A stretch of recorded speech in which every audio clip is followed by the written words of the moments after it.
Princess and werewolf എന്ന ഡ്രാമയുടെ 19ാമത്തെ എപ്പിസോഡിന്റെ തുടക്കത്തിൽ Chiba അവളുടെ സിറ്റിയിലെത്തിയപ്പോൾ പെട്രോളിങ്ങിന് ഇറങ്ങിയ ജനറൽ സംഘവും അവളെ കാണുന്നു.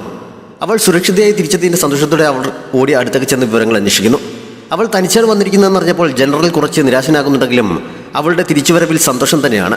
അവൾ അവർക്കൊപ്പം കൊട്ടാരത്തിലേക്ക് പോകുന്നു. മുലാങ് അടുത്ത ദിവസം രാവിലെയാണ് കാട്ടിൽ നിന്ന് കൊട്ടാരത്തിലേക്ക് മടങ്ങിയത്. ഇനി ചിബയുടെ പേര് കൊട്ടാരത്തിൽ ആരും പറയാൻ പാടില്ല, ഇനി മുതൽ അവിടെ രാജ്ഞിയില്ല എന്ന് ചെന്നപ്പോൾ തന്നെ അവൻ ലിജുന് ഓർഡർ നൽകുന്നു. ചിബ അടുത്ത ദിവസം രാവിലെ ഉണർന്നപ്പോൾ ആദ്യം ഹോങ്ഷുവിനെയാണ് വിളിച്ചത്. മറുപടിയൊന്നും ഇല്ലാത്തതിനാൽ അവൾ വീണ്ടും ഹോങ്ഷുവിനെ വിളിച്ചുകൊണ്ട് ബെഡിൽ നിന്ന് എഴുന്നേൽക്കുന്നു. തൊട്ടടുത്ത് അവിടുത്തെ തോഴിയുടെ ശബ്ദം കേട്ടപ്പോഴാണ് സ്ഥലം മാറിയതിനെക്കുറിച്ച് അവൾക്ക് ബോധം വന്നത്. എന്നിട്ടും വിശ്വാസം വരാതെ അവൾ എഴുന്നേറ്റ് ചുറ്റും നോക്കുന്നുണ്ട്. പക്ഷേ തിരിച്ചു വന്നതിൽ അവൾക്ക് പ്രതീക്ഷിച്ച പോലെ സന്തോഷമൊന്നും ഫീൽ ചെയ്യുന്നില്ല. തോഴി അവളോട് ബീസ്റ്റ് സിറ്റിയെക്കുറിച്ചൊക്കെ ചോദിച്ചറിയുന്നു. മുമ്പ് ജനറൽ തിരിച്ചു വന്ന അങ്ങനെ ഒരു സ്ഥലമുണ്ട്, അവിടെ വെച്ച് അവളെ കണ്ടു എന്നൊക്കെ പറഞ്ഞപ്പോൾ ആരും വിശ്വസിച്ചിരുന്നില്ല. ഇപ്പോൾ ചിബ വന്ന് പറഞ്ഞപ്പോഴാണ് എല്ലാവർക്കും വിശ്വാസമായത് എന്നൊക്കെ തോഴി അവളോട് പറയുന്നു. അങ്ങനത്തെ സ്ഥലമുണ്ടെന്ന് വിശ്വസിക്കാൻ പ്രയാസമാണ്, വിശ്വസിച്ചാലും നമുക്കൊരിക്കലും അവിടേക്ക് പോകാൻ പറ്റില്ല എന്ന് ചിബ പറയുന്നുണ്ട്. അവിടെ എങ്ങനെയുള്ള ആളുകളാണെന്നൊക്കെ തോഴി ചോദിച്ചപ്പോൾ ഹോങ്ഷുവിനെയും ലിജുനെയും ബായിയെയും ഹുദിയെയും കുറിച്ചൊക്കെ അവൾ പറയുന്നു. അവളുടെ തിരിച്ചുവരവ് ആഘോഷിക്കാൻ വേണ്ടി അവൾക്ക് പ്രിയപ്പെട്ട കുറേ ഭക്ഷണ സാധനങ്ങൾ ഉണ്ടാക്കിയിരുന്നത് മുറിയിലെത്തിക്കുന്നു. പക്ഷെ അതൊക്കെ കണ്ടപ്പോഴും ചിബയ്ക്ക് വലിയ സന്തോഷമൊന്നും തോന്നില്ല. ഇങ്ങോട്ട് തിരിച്ചു വരാനല്ലേ ഞാൻ ഏറ്റവും കൂടുതൽ ആഗ്രഹിച്ചിരുന്നത്, എന്നിട്ട് എന്താണ് എനിക്ക് സന്തോഷമൊന്നും തോന്നാത്തതെന്ന് അവൾ മനസ്സിൽ വിചാരിക്കുന്നു. തിരിച്ചു വന്നതിന്റെ ഹാങ് ഓവർ ആയിരിക്കണം. 2 ദിവസം കഴിയുമ്പോൾ എല്ലാം ശരിയാകുമെന്ന് വിചാരിച്ച് ഫുള്ളി എൻഗേജ് ആകാൻ വേണ്ടി അവൾ കുറേ പരിപാടികൾ അറേഞ്ച് ചെയ്യുന്നു. ചിബ പോയെങ്കിലും ഹോങ്ഷു ഇപ്പോഴും അവൾ താമസിച്ചിരുന്ന മുറിയുടെ അടുത്തൊക്കെ തന്നെ ഉണ്ട്. അവളെ മറ്റേതെങ്കിലും ഡിപ്പാർട്ട്മെന്റിലേക്ക് അസൈൻ ചെയ്തതിനെക്കുറിച്ച് ലിജുൻ സംസാരിച്ചെങ്കിലും മറ്റെവിടെയും പോകാൻ താല്പര്യമില്ല. അവിടെ തൂത്ത് വൃത്തിയായി കൊണ്ട് അവിടെ തന്നെ നിൽക്കുകയാണ്. മാസശമ്പളം തന്നില്ലെങ്കിലും കുഴപ്പമൊന്നുമില്ല, എൻ്റെ ചിലവിനുള്ളതൊക്കെ എൻ്റെ കൈവശം തന്നെ ഉണ്ട് എന്ന് അവൾ കരഞ്ഞുകൊണ്ട് പറയുന്നു. ചിബ തിരിച്ചു വരുമെന്ന പ്രതീക്ഷയിലാണ് അവൾ. ലിജുൻ അവളുടെ തലയിൽ തലോടി ആശ്വസിപ്പിക്കുന്നുണ്ട്. ആദ്യമായിട്ടാണ് അവൻ അവളെ ഇങ്ങനെ തൊടുന്നത്. ചിബ പോയതിനെക്കുറിച്ച് പറഞ്ഞും ഹുദിയും ബായും തമ്മിൽ തർക്കമാകുന്നുണ്ട്. ചിബ പോയതിനു ശേഷം കൊട്ടാരം വളരെ ശാന്തമാണെന്നൊക്കെ ഹുദി പറയുന്നുണ്ടെങ്കിലും ചിബ അവളെ വല്ലാതെ സ്വാധീനിച്ചിട്ടുണ്ടെന്ന് അവളുടെ സംസാരത്തിൽ നിന്ന് ബായിക്ക് മനസ്സിലാകുന്നു. പക്ഷെ അവനത് പറഞ്ഞിട്ട് അവൾ അംഗീകരിച്ചു കൊടുക്കുന്നില്ല. എപ്പോഴത്തെയും പോലെ അവൾ അവനോട് പിണങ്ങിപ്പോകുന്നു. മുലാങ് ചിബയുടെ ഓർമ്മകളിൽ മുഴുകി എപ്പോഴും മുറിയിൽ തന്നെ ചടഞ്ഞുകൂടിയിരിക്കുകയാണ്. ചിബ തിരിച്ചുവരവ് ആഘോഷിക്കാൻ വേണ്ടി മസാജിങ്ങും ഷോപ്പിങ്ങും ഒക്കെ നടത്തി നോക്കുന്നു. പക്ഷെ ഒന്നിനും മോളെ സന്തോഷിപ്പിക്കാൻ കഴിയുന്നില്ല. ഷോപ്പിങ്ങിനിടയിൽ ഒരു ചെന്നായുടെ പാവ കണ്ടപ്പോൾ അവൾ മുലാങ്ങിനെ ഓർക്കുന്നു. അവൻ ബർത്ത്ഡേ ഗിഫ്റ്റായി സമ്മാനിച്ച മാല അപ്പോഴും മോളുടെ കൈവശമുണ്ടായിരുന്നു. തിരികെ മുറിയിലെത്തിയ ശേഷം മോള് തിരഞ്ഞ് കണ്ടുപിടിക്കുന്നുണ്ട്. അവൾ തിരക്ക് പിടിച്ച് ഓടിപ്പോയത് എന്തിനാണെന്ന് അന്വേഷിച്ച് പുറകെ എത്തിയ തോഴി ആ ലോക്കറ്റ് കണ്ടപ്പോൾ ഈ വൃത്തികെട്ട ലോക്കറ്റ് എവിടെ നിന്നാണ്, ഇത് കുമാരിയുടെ ഇഷ്ടത്തിന് യോജിക്കുന്നതല്ലോ എന്ന് പറയുന്നുണ്ട്. പക്ഷെ അതിനെ കുറ്റപ്പെടുത്തി പറഞ്ഞത് ചിവയ്ക്ക് ഇഷ്ടപ്പെടുന്നില്ല. അവൾ തോഴിയെ വഴക്ക് പറയുന്നുണ്ട്. അതിനുശേഷം ജനറലിനെ കാണാനായി പോകുന്നു. പുറകെ വരേണ്ടെന്ന് തോഴിയോട് പറയുന്നുണ്ട്. മുലാങ്ങിന്റെ രൂപത്തെക്കുറിച്ചുള്ള രഹസ്യം ജിങ് ദൈഷാങ്ങിനോട് പറഞ്ഞിരുന്നു. അതുപയോഗിച്ച് അയാളെ തന്റെ വരുതിക്ക് നിർത്താൻ കഴിയുമെന്നാണ് അവൻ പ്രതീക്ഷിച്ചത്. പക്ഷേ അവന്റെ സഹായമില്ലെങ്കിൽ പോലും ഇനി മുലാങ്ങിനെ തോൽപ്പിക്കാൻ തനിക്ക് കഴിയും. അതുകൊണ്ട് ഇപ്പോൾ നൽകിയ വിവരം കൊണ്ട് പ്രത്യേകിച്ച് പ്രയോജനമൊന്നുമില്ല. അതുപയോഗിച്ച് ഒരു ഡീൽ ഉണ്ടാക്കാൻ തയ്യാറില്ല എന്ന് അയാൾ പറയുന്നു. ജിങ് ആദ്യം ദേഷ്യപ്പെട്ട് പ്രതിഷേധിക്കുന്നുണ്ടെങ്കിലും ഇപ്പോഴത്തെ അവസ്ഥയിൽ അയാളെ എതിർക്കാൻ അവന് കഴിയുമായിരുന്നില്ല. അയാളെ തന്റെ കൺട്രോളിൽ നിർത്താൻ കഴിയില്ല എന്ന് മാത്രമല്ല അയാളുടെ അടിമയെ പോലെ താൻ കൂടെ നിൽക്കേണ്ടി വരുമെന്ന് അവൻ മനസ്സിലാക്കുന്നു. അയാളെ ധിക്കരിച്ചിറങ്ങിപ്പോയാൽ പോകാൻ മറ്റൊരു സ്ഥലമില്ലാത്തത് കൊണ്ട് അയാൾക്കൊപ്പം നിൽക്കാൻ തയ്യാറാണെന്ന് അവന് സമ്മതിക്കേണ്ടി വരുന്നു. ജനറലിനെ ചുനറെ വല്ലാണ്ട് മിസ് ചെയ്യുന്നത് കാരണം ദിവസവും അവളുടെ ചിത്രം വരച്ചും വൈൻ കഴിച്ചുമൊക്കെയാണ് അയാൾ വിഷമം തീർക്കുന്നത്. ചിബ അയാളുടെ മുറിയിലെത്തിയപ്പോൾ അവിടെ നിരന്ന് കിടന്നിരുന്ന ചിത്രങ്ങൾ കാണുന്നു. പക്ഷെ അത് കണ്ടിട്ട് അവൾക്ക് ചുനറിനോട് യാതൊരു സാമ്യവും തോന്നില്ല. നിന്റെ മനസ്സിൽ അവളുടെ രൂപം ഇങ്ങനെയാണോ എന്ന് അവൾ ചോദിച്ചു പോകുന്നുണ്ട്. പക്ഷെ അവന്റെ കലാബോധം വെച്ച് കൂടുതലൊന്നും പ്രതീക്ഷിക്കുന്നതിൽ കാര്യമില്ല എന്ന് അവൾക്ക് മനസ്സിലാക്കുന്നു. അവരുടെ കയ്യിൽ നിന്ന് കുറച്ച് വൈൻ വാങ്ങി അവളും അവിടെ ഇരുന്ന് കുടിക്കുന്നു. മുമ്പ് അവൾ ഒരുപാട് തവണ ശ്രമിച്ചിട്ടും മുലാങ് അവളെ തിരിച്ചയക്കാൻ സമ്മതിച്ചിരുന്നില്ല. ഇപ്പോൾ എന്താണ് സംഭവിച്ചതെന്ന് ജനറൽ ചോദിക്കുന്നുണ്ട്. കാര്യം എന്താണെന്ന് ശിവ ആദ്യമൊന്നും പറയുന്നില്ല. പക്ഷെ അവർ രണ്ടുപേരും കൂടി ബീസ്റ്റ് സിറ്റിയിലെ കാര്യങ്ങളെക്കുറിച്ച് കുറേ നേരം സംസാരിക്കുന്നുണ്ട്. കുറച്ച് കഴിഞ്ഞപ്പോൾ തന്നെ അവിടെയുള്ളവരെ വല്ലാണ്ട് മിസ് ചെയ്തു ശിവ കരയുന്നു. മുലാങ് മാത്രമാണ് അവിടെയുള്ളതിൽ മോശം, ബാക്കിയുള്ളവരും നല്ലവരാണെന്ന് ജനറൽ പറഞ്ഞപ്പോൾ മുലാങ്ങിന് എന്താണ് കുഴപ്പം, അവനെക്കുറിച്ച് കുറ്റം പറയരുതെന്ന് പറഞ്ഞവൾ ദേഷ്യപ്പെടുന്നു.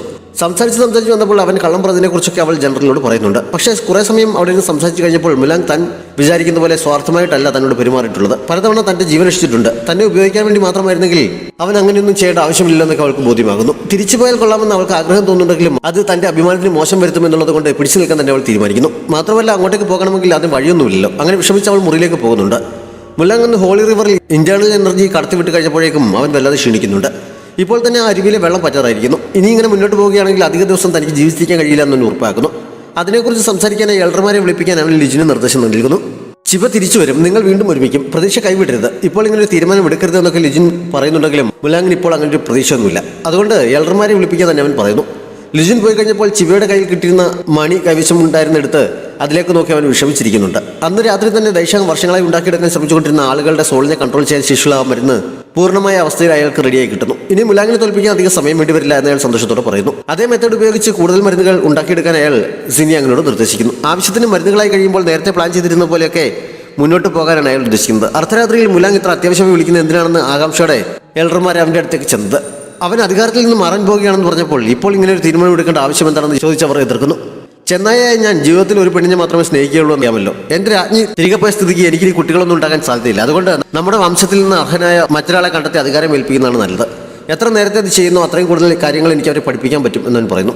അവർ പിന്നെയും അവനെ പിന്തിരിപ്പിക്കാൻ ശ്രമിക്കുന്നുണ്ടെങ്കിലും അവൻ നന്നായി ആലോചിച്ചെടുത്ത തീരുമാനമാണ്, അതിന് മാറ്റമുണ്ടാകില്ല എന്ന് ലിജിനും കൂടി പറയുന്നു. അവർ അത് അംഗീകരിച്ച് വേണ്ട നടപടികൾ സ്വീകരിക്കാമെന്ന് പറഞ്ഞ് തിരികെ പോകുന്നു. സംസാരിക്കുന്നിടയിൽ തന്നെ മുലാങ്ങിന്റെ കണ്ടീഷൻ കുറച്ചുകൂടി മോശമായിരുന്നു. ഡോക്ടറെ വിളിക്കുന്നതിനെക്കുറിച്ച് ലിജിൻ പറഞ്ഞപ്പോൾ ശിവയ്ക്ക് ഇപ്പോൾ എങ്ങനെയുണ്ടെന്ന് അറിയാൻ വേണ്ടി ദാഷ്യയിലേക്ക് പോവുകയാണെന്ന് അവൻ അറിയിക്കുന്നു. അവന്റെ കണ്ടീഷൻ കുറച്ചുകൂടി മെച്ചപ്പെട്ട ശേഷം പോയാൽ പോലെ എന്ന് ലിജിൻ ചോദിക്കുന്നു.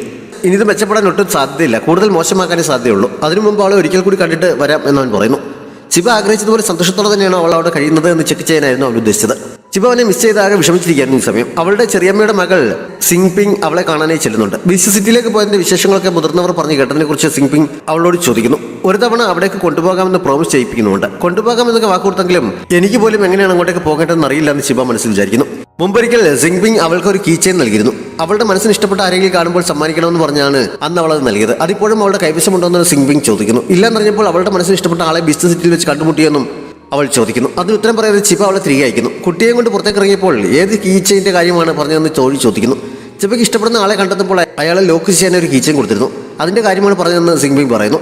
അവർ അതേക്കുറിച്ച് പറഞ്ഞുകൊണ്ട് പോകുന്ന അപ്പോഴേക്കും അവിടെ തിരുന്ന മുലാങ് കേൾക്കുന്നു. ആ കീ ചെയിൻ സത്യത്തിൽ അവന്റെ കൈവശം ഉണ്ടായിരുന്നു. ചിപ്പ ഒരു തവണ അത് അവന് സമ്മാനിച്ചിരുന്നു. പക്ഷെ അന്നവൾ അതിന്റെ കാരണമൊന്നും പറഞ്ഞിരുന്നില്ല. ഇപ്പോഴാണ് അവന് അതിന്റെ അർത്ഥം മനസ്സിലായത്. ഉറക്കം വരാതെ തിരിഞ്ഞും മറിഞ്ഞു കിടക്കുകയെന്ന് ചിപ്പ അവസാനം എഴുന്നേറ്റിരിക്കുന്നു. ഉറക്കം വരുന്നില്ല എന്ന് ചോദിച്ച് തോഴി അടുത്തേക്ക് ചെന്നെങ്കിലും അവളോട് പോയി കിടന്ന് ഉറങ്ങിക്കോളാൻ പറഞ്ഞവൾ പറഞ്ഞേക്കുന്നു. മുലാങ് അവളുടെ മുറിക്ക് കുറച്ച് മുന്നിലായി ഒരിടത്തും മറിഞ്ഞു നിന്ന് ശ്രദ്ധിക്കുന്നുണ്ടായിരുന്നു. അകത്ത് വെട്ടം കണ്ട് അവൾ ഇതുവരെ ഉറങ്ങിയില്ലെന്ന് അവൻ ചിന്തിച്ചുകൊണ്ട് നിൽക്കുമ്പോഴാണ് ചിപ്പ പുറത്തേക്ക് ഇറങ്ങി വന്നത്. അവൾ കാണാതെ അവൻ പെട്ടെന്ന് മറിഞ്ഞു നിൽക്കുന്നു. ചിപ്പ നക്ഷത്രങ്ങളെ നോക്കിക്കൊണ്ട് ഇതിലേതാണ് മുലാങ്ങിന്റെ പേരിലുള്ള നക്ഷത്ര സമൂഹം എന്ന് പറഞ്ഞുകൊണ്ട് അവിടെ ഇരിക്കുന്നു. അവൾ ഇപ്പോഴും തന്നെ ഓർക്കുന്നുണ്ട് എന്നത് മുലാങ്ങിന് വലിയൊരു ആശ്വാസമായിരുന്നു. അവൻ അറിയാതെ ഒരു ചെറിയ ശബ്ദം പുറത്തേക്ക് വന്നു പോകുന്നു. അവളത് കേൾക്കുന്നുണ്ട്. അവിടെയെങ്കിലും ആരെയും കാണാത്തത് കൊണ്ട് മുലാങ്ങാണ് അവിടെ എന്ന് ചോദിച്ച് അവൾ ചാടി എഴുന്നേൽക്കുന്നു. 2 തവണ അങ്ങനെ ചോദിച്ചെങ്കിലും അവൻ മറുപടിയൊന്നും നൽകുന്നില്ല. അവസാനം അവൾ നിരാശയെ അകത്തേക്ക് പോകുന്നുണ്ട്. അവൾ തന്നെ മറന്നിട്ടില്ല, മിസ് ചെയ്യുന്നുണ്ട് എന്നൊക്കെ അവൻ ഉറപ്പാക്കുന്നു. ചിപ്പ അടുത്ത ദിവസം രാവിലെ തന്നെ ജനറലിന്റെ അടുത്തെത്തി അവനെ വിളിച്ചുണർത്തുന്നു. മുലാങ് ഇന്നലെ രാത്രി ഇവിടെ വന്നെന്നാണ് തോന്നുന്നത്. ഒരു തവണ വന്ന സ്ഥിതിക്ക് അവൻ ഇനിയും വരാൻ സാധ്യതയുണ്ട്. അതുകൊണ്ട് അവൻ വരുന്നത് കാത്തിരുന്ന് അവനെ പിടിക്കണം എന്ന് ചിപ്പ ജനറലിനോട് പറയുന്നു. കാര്യം നല്ല ഐഡിയ ആണെങ്കിലും എന്റെ കഴിവ് വെച്ച് മുലാങ്ങിനെ പിടിക്കാൻ പറ്റുമെന്ന് തോന്നുന്നില്ല എന്നവൻ പറഞ്ഞപ്പോൾ അത് ശരിയാണെന്ന് അവൾക്കും തോന്നുന്നു. പിന്നെ എന്ത് ചെയ്യാൻ പറ്റുമെന്ന് ആലോചിച്ചപ്പോൾ അവൾക്ക് പെട്ടെന്ന് എന്തോ ഐഡിയ കിട്ടുന്നുണ്ട്. എന്താണ് ചെയ്യേണ്ടതെന്ന് എനിക്കറിയാമെന്ന് പറഞ്ഞ് അവൾ പുറത്തേക്ക് ഓടുന്നു. ഗാർഡനിൽ ചെന്ന് നിന്നിട്ട് മുലാങ് അവിടെ എവിടെയെങ്കിലും ഉണ്ടെങ്കിൽ ഉറപ്പായും പുറത്തു വരും എന്ന പ്രതീക്ഷയോടെ അവൾ മറിഞ്ഞു വീഴാൻ തുടങ്ങുന്നു. അവൾ പ്രതീക്ഷിച്ചതുപോലെ തന്നെ അവൾ വീഴാതെ താങ്ങി പിടിച്ചുകൊണ്ട് അവനോട് എത്തുന്നു. അവനെ വീണ്ടും കണ്ടപ്പോൾ പുതുജീവൻ കിട്ടിയതുപോലെ ആയിരുന്നു അവൾക്ക്. അവസാനം നീ പുറത്തു വന്നു അല്ലേ എന്ന് ചോദിച്ചപ്പോഴാണ് അവൾ മനഃപൂർവ്വമാണ് മറിഞ്ഞു വീഴാൻ തുടങ്ങിയെന്ന് അവന് മനസ്സിലായത്. ഇന്നലെ രാത്രി വന്നത് നീ തന്നെ ആയിരുന്നല്ലേ എന്നവൾ ചോദിച്ചപ്പോൾ നീ ഇവിടെ സന്തോഷമായിട്ടാണോ കഴിയുന്നതെന്ന് ചെക്ക് ചെയ്യാൻ വേണ്ടി വന്നതാണ്, ഞാൻ തിരികെ പോവുകയാണെന്ന് പറഞ്ഞവൻ പോകാൻ തുടങ്ങുന്നു. ചിപ്പയ്ക്ക് അവനെ എന്ത് പറഞ്ഞ് പിടിച്ചു നിർത്തണമെന്ന് അറിയില്ലായിരുന്നു. അപ്പോഴേക്കും ജനറലും സിങ് പിങ്ങും ഒക്കെ കൂടി അങ്ങോട്ടേക്ക് വരുന്നു. അവൻ ഫ്രണ്ടാണെന്നാണ് ചിപ്പ അവരോട് പറഞ്ഞത്. ബീച്ച് സിറ്റിയിൽ വെച്ച് കണ്ട ഫ്രണ്ടാണോ എന്ന് സിങ് പിങ് ചോദിക്കുന്നു. ആണെന്നറിഞ്ഞപ്പോൾ ആ സിറ്റി വളരെ ദൂരെയാണെന്നല്ലേ പറഞ്ഞത്. അവിടെ നിന്ന് ഇവിടെ വരെ അവളെ കാണാനായി വരണമെങ്കിൽ അവൻ ശരിക്കും അവൾ ഇഷ്ടപ്പെടുന്നുണ്ടായിരിക്കുമല്ലോ എന്നും അവൾ പറയുന്നു. തന്റെ കീ ചെയിൻ അവന്റെ കയ്യിലുണ്ടോ എന്ന് അവൾ ചോദിക്കുന്നു. അത് അവന്റെ കൈവശമുണ്ടെന്ന് അറിഞ്ഞപ്പോൾ എൻ്റെ ആന്റി നിങ്ങളെ ഇഷ്ടപ്പെടുന്നുണ്ട്, അതുകൊണ്ട് ഞാനും ഇഷ്ടപ്പെടുമെന്ന് പറഞ്ഞ അവൾ അവനെ അങ്കിൾ എന്ന് വിളിച്ച് അവൻ്റെ അടുത്തേക്ക് ചെന്ന് പരിചയപ്പെടുന്നു. കയ്യിലുണ്ടായിരുന്ന ഒരു ടോയ് അവനെ ഗിഫ്റ്റായി നൽകുകയും ചെയ്യുന്നു. അത്രയും ആയപ്പോഴേക്കും അവളെ അടന്ന് കൊണ്ടുപോകാൻ ചിപ്പ പറയുന്നു. അപ്പോഴേക്കും മുലാങ് നല്ല സന്തോഷത്തിലായിരുന്നു. എന്നാലും അവൻ തിരികെ പോകാൻ തുടങ്ങുന്നു. പക്ഷേ ചിപ്പ അവൻ പറഞ്ഞിട്ട് ഞാനിവിടെ ഒട്ടും സന്തോഷത്തിലല്ല, എനിക്ക് ബീച്ച് സിറ്റിയിൽ എല്ലാവരെയും ഒരുപാട് മിസ് ചെയ്യുന്നു, അതുകൊണ്ട് എന്നെ കൂടി തിരികെ കൊണ്ടുപോകാൻ പറയുന്നു. മുലാങ്ങിന്റെ സന്തോഷം എത്രയാണെന്ന് പറയണ്ടല്ലോ, ഞാനും കൂടി വരുന്നുണ്ട് എന്ന് ജനറലും പറയുന്നു. അപ്പോൾ തന്നെ കൊണ്ടുപോകാനുള്ള സാധനങ്ങൾ അവൻ എടുത്തുകൊണ്ട് വരുന്നു. ചിപ്പ അതൊക്കെ എപ്പോഴും റെഡിയാക്കി വെച്ചിരിക്കുകയായിരുന്നു. ഒരുപാട് സാധനങ്ങളുണ്ടല്ലോ എന്ന് മുലാങ് പറഞ്ഞപ്പോൾ അതൊന്നും നീ മൈൻഡ് ചെയ്യേണ്ട, ഞാൻ എല്ലാവർക്കും ഉള്ള ഗിഫ്റ്റ് വാങ്ങിയതാണെന്ന് അവൾ പറയുന്നു. അങ്ങനെ അവർ 3 പേരും കൂടി സന്തോഷത്തോടെ പുറപ്പെടുന്നു. ബീച്ച് സിറ്റിയിലേക്കുള്ള വാതിൽ ഒരു സീക്രട്ടാണ്, അതുകൊണ്ട് തിരിച്ചെന്ന് കഴിയുമ്പോൾ ചുനറിനോട് പോലും അതേക്കുറിച്ച് പറയരുതെന്ന് ജനറലിനോട് പറഞ്ഞിട്ടാണ് അവൻ രഹസ്യവാതിൽ തുറന്നത്. ഇത്ര എളുപ്പത്തിൽ അവിടെ എത്താൻ കഴിയുമായിരുന്നു ജനറൽ ശരിക്കും അത്ഭുതപ്പെടുന്നു. ചുനറിനെ കാണാൻ പോകുന്നത് കൊണ്ട് മേക്കപ്പ് ഒക്കെ നന്നായിട്ടുണ്ടോ എന്ന് ഒരിക്കൽ കൂടി ചോദിച്ച് ഉറപ്പിച്ചിട്ടാണ് അവൻ മുന്നോട്ട് നടന്നത്. കൊട്ടാരത്തിൽ തിരിച്ചെത്തി ചിപ്പയ്ക്ക് സ്വന്തം വീട്ടിൽ തിരിച്ചെത്തി സന്തോഷമായിരുന്നു. മുലാങ് അവരുടെ സാധനങ്ങളൊക്കെ മുറിയിൽ കൊണ്ടുവച്ചിട്ട് തിരികെ പോകാൻ തുടങ്ങുന്നു. 2 പേർക്ക് റീസ്റ്റാർട്ട് ചെയ്യുന്നതിൻ്റെ ട്രബിൾ ശരിക്കുമുണ്ട്. എങ്ങനെ തുടങ്ങണമെന്നറിയാതെ 2 പേരും കൺഫ്യൂഷനിലാണ്. അവൻ എന്തെങ്കിലും പറയട്ടെ എന്ന പ്രതീക്ഷയിൽ അവൾ എന്തെങ്കിലും പറയട്ടെ എന്ന പ്രതീക്ഷയിൽ അവനും കുറച്ച് വെയിറ്റ് ചെയ്തുകൊണ്ടാണ് അവർ പുറത്തേക്ക് നടന്നത്. ഞാനൊരു പെണ്ണല്ലേ, എനിക്ക് എങ്ങനെയാണ് ഇതൊക്കെ സംസാരിച്ചു തുടങ്ങാൻ പറ്റുന്നത്, ഇത്ര കൂളായിട്ട് നിൽക്കേണ്ട ആവശ്യമുണ്ടെന്നൊക്കെ അവൻ പോയി കഴിഞ്ഞപ്പോൾ ചിബ മനസ്സിൽ വിചാരിക്കുന്നു. അവൾ വന്ന വിവരം പറഞ്ഞുകൊണ്ട് ഹോങ്ഷു ഓടിയെത്തുന്നു. അവളുടെ സന്തോഷം എത്രയാണെന്ന് പറയണ്ടല്ലോ. ചിബ അവൾക്കൊരു ഹൈ ഹീൽസ് സമ്മാനമായി കൊണ്ടുവരുന്നു. എൻ്റെ അമ്മയുടെ നാട്ടിൽ ഉപയോഗിക്കുന്നതാണിത്, ഞങ്ങളുടെ കൊട്ടാരത്തിൽ ഇതുണ്ടാക്കാനായി പ്രത്യേകം ആളുകളെ ഏർപ്പാടാക്കിയിട്ടുണ്ട്. ഇതിട്ടുകൊണ്ട് നടന്നാൽ ഏത് പുരുഷൻ്റെയും മനസ്സ് കീഴടക്കാൻ പറ്റുമെന്നാണ് എൻ്റെ അമ്മ പറഞ്ഞിട്ടുള്ളത് എന്ന് പറഞ്ഞുകൊണ്ടാണ് ചിബ അത് സമ്മാനിച്ചത്. ഹുദിക്കും ബായിക്കുമൊക്കെ അവൾ സമ്മാനങ്ങൾ കൊണ്ടുവന്നിരുന്നു. ഹുദിക്ക് വിലപിടിപ്പുള്ള കുറേ സമ്മാനങ്ങളാണ് കൊണ്ടുവന്നിരുന്നത്. കണ്ടപ്പോൾ അതൊക്കെ ഒരുപാട് ഇഷ്ടപ്പെടുന്നുണ്ടെങ്കിലും ആദ്യം വേണ്ടെന്ന് പറഞ്ഞവൾ ജാറിയിടുന്നു. ഇഷ്ടപ്പെട്ടില്ലെങ്കിൽ ഞാൻ തിരികെ കൊണ്ടുപോയേക്കാം എന്ന് പറഞ്ഞവൾ തിരിച്ചെടുക്കാൻ തുടങ്ങിയപ്പോൾ ഹുദി പെട്ടെന്ന് അതിൽ കയറി പിടിക്കുന്നു. ചിബ അതെല്ലാം അവൾക്ക് തന്നെ നൽകിയിട്ടാണ് പോയത്. ബായിക്ക് സ്ത്രീകൾ ഉപയോഗിക്കുന്ന പൗഡറാണ് അവൾ സമ്മാനിച്ചത്. എനിക്കിത് വേണ്ട എന്ന് അവൻ പറഞ്ഞപ്പോൾ ഇത് ബുദ്ധിപൂർവ്വം ഉപയോഗിക്കാൻ ഉപദേശിച്ചിട്ട് അവളത് അവന് തന്നെ നൽകുന്നു. ചുനർ കിച്ചണിൽ നിൽക്കുമ്പോഴാണ് ജനറൽ അവിടെ എത്തിയത്. അവൾ സന്തോഷത്തോടെ ഓടിച്ചെന്നവനെ കെട്ടിപ്പിടിക്കുന്നു. പരസ്പരം ഒരുപാട് മിസ് ചെയ്തതിനെക്കുറിച്ച് 2 പേരും പറയുന്നുണ്ട്. ജനറൽ ദിവസവും അവളുടെ ചിത്രം വരച്ചതിനെക്കുറിച്ച് പറഞ്ഞിട്ട് കൊണ്ടുവന്നിരുന്ന ഒരു ചിത്രവും അവളെ കാണിക്കുന്നു. കണ്ടപ്പോൾ ഇത് ഞാൻ തന്നെയാണോ എന്ന് അവൾ സംശയിക്കുന്നുണ്ടെങ്കിലും അവൻ്റെ ഉദ്ദേശശുദ്ധി അറിയാവുന്നതുകൊണ്ട് സന്തോഷത്തോടെ അവൾ അത് ഉൾക്കൊള്ളുന്നു. ചിപ്പ കൊണ്ടുവന്ന ഹൈ ഹീൽസ് ഹോങ് ഷു ട്രൈ ചെയ്ത് നോക്കുന്നുണ്ട്. പക്ഷേ അതും ധരിച്ച് നടക്കാൻ അവൾ വല്ലാതെ ബുദ്ധിമുട്ടുന്നു. അവൾ തപ്പിത്തടഞ്ഞ് നടക്കുന്നത് കണ്ടുകൊണ്ട് വന്ന ലിജുൻ ഇത്ര ബുദ്ധിമുട്ടാണെങ്കിൽ അത് എന്തിനാണ് ധരിക്കുന്നതെന്ന് ചോദിക്കുന്നു. ഇങ്ങനെ നടന്ന് അത് ഒടിച്ചു കളയേണ്ടെന്ന് കരുതി അവളത് ഊരാൻ തുടങ്ങിയപ്പോൾ അവൻ ഹെൽപ്പ് ചെയ്യുന്നു. അവിടെ നിന്ന് നടന്നു പോകാതെ അവൻ അവളെ പുറത്ത് എടുത്തുകൊണ്ട് ചിപ്പയുടെ മുറിക്ക് മുന്നിൽ കൊണ്ട് നിർത്തുന്നു. ഹോങ് ഷു അതിന് പകരമെന്നോണം അവൻ്റെ ഗ്ലൗസ് തിരികെ നൽകുന്നുണ്ട്. ലിജുൻ തിരികെ മുലാങ്ങിൻ്റെ അടുത്ത് ചെന്നപ്പോൾ അവൻ കാര്യമായി എന്തോ ആലോചിച്ചുകൊണ്ടിരിക്കുകയാണ്. ചിപ്പ ഇവിടെയുള്ള എല്ലാവരെയും മിസ് ചെയ്യുന്നുവെന്ന് പറഞ്ഞു. പക്ഷേ എൻ്റെ പേര് മാത്രം അവൾ പറഞ്ഞില്ല. അവളുടെ മനസ്സിൽ എന്താണെന്ന് അറിയാൻ പറ്റുന്നില്ലല്ലോ എന്നൊക്കെ അവൻ പറഞ്ഞപ്പോൾ ചിപ്പ തിരിച്ചു വന്ന ശേഷം ഇവിടെയുള്ള എല്ലാവർക്കും ഗിഫ്റ്റ് നൽകി. എനിക്ക് മാത്രം ഒന്നും തന്നിട്ടില്ല, ഞാൻ അങ്ങോട്ട് വിശ്വസ്തനായതുകൊണ്ടായിരിക്കും എന്നൊക്കെ ലിജുനും വിഷമം പറയുന്നു. അഭിമാനമൊക്കെ മാറ്റിവെച്ച് ചിപ്പയോട് ക്ഷമ പറഞ്ഞാൽ തീരാവുന്ന പ്രശ്നമേ ഉള്ളൂ എന്നും അവൻ പറയുന്നുണ്ട്. വീണ്ടും അവളെ ഫോഴ്സ് ചെയ്യാൻ ഞാൻ ആഗ്രഹിക്കുന്നില്ല എന്ന് മുലാങ് പറഞ്ഞപ്പോൾ കുമാരി ബാക്കിയുള്ളവരെയൊക്കെ ഒരു എക്സ്ക്യൂസായി ഉപയോഗിച്ച് തിരിച്ചു വന്നതേ ഉള്ളൂ. ശരിക്കും അങ്ങയ്ക്ക് വേണ്ടി തന്നെയാണ് തിരിച്ചു വന്നതെന്നാണ് എനിക്ക് തോന്നുന്നത് എന്ന് ലിജുൻ പറയുന്നു. അങ്ങനെ ആയിരിക്കുമോ, അവളോട് സംസാരിച്ചാൽ ശരിയാകുമോ എന്നൊക്കെ മുലാങ് സംശയിച്ചിരിക്കുന്നിടത്ത് ഈ എപ്പിസോഡ് അവസാനിക്കുന്നു. വീഡിയോ ഇഷ്ടപ്പെട്ടാൽ ലൈക്ക് ചെയ്യാനും കമൻറ്റ് ചെയ്യാനും നിങ്ങളുടെ ഫ്രണ്ട്സിനൊക്കെ ഷെയർ ചെയ്യാനും നമ്മുടെ ചാനൽ സബ്സ്ക്രൈബ് ചെയ്യാനും മറക്കരുത്. Thanks for watching.